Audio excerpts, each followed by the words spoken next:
Ito ang isa sa posibleng ipalit muna ng Hinebra sa naiwang pwesto ni Jamie Malonzo. Kilalanin, high flyer din at shooter, samahan pa ng may pagka-energetic sa game.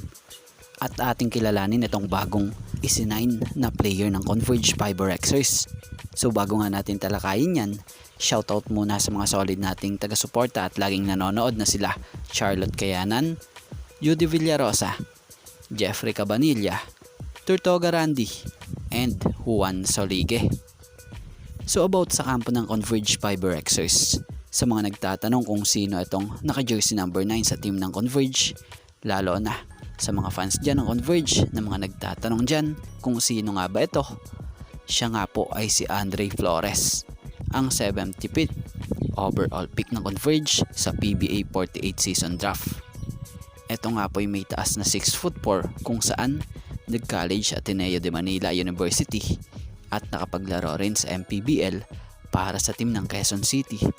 Ito yung player na madalas nasa likod noon ng bench ng Converge para sumuporta sa team. Pero ngayon, tingnan nyo naman, di na siya nasa likod at di na siya taga-suporta na lang. Dahil ngayon, kabilang na nga siya sa sinusuportahan ng team ng Converge at maging mga fans. At ngayon, wala na siya sa likod kundi nasa harapan na. Batay nga sa legit na report, activated na nga po ang nasabing manlalaro at official part na ng team ng Converge Fiber Xers. So si Andre Flores nga ang naging 15th player ng Converge matapos i-trade si Jeric Balanza kapalit ng second round pick ng 2024 draft.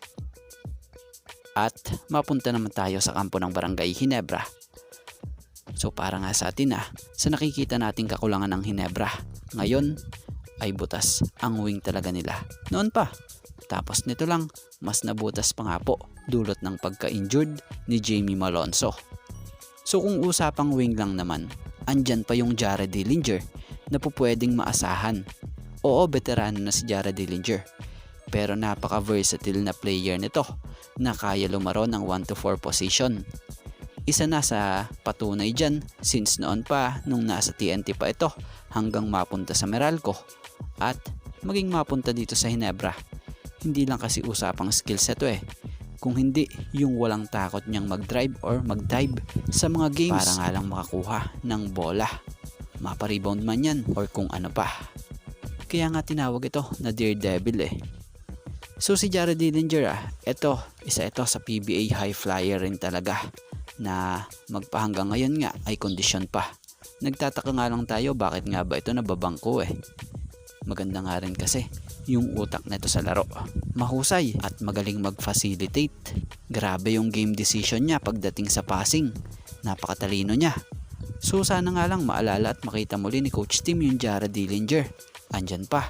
Dahil kung wing lang din naman ang hinahanap nila at kulang sa Hinebra, andyan si Jared Dillinger na always present at laging handa every game.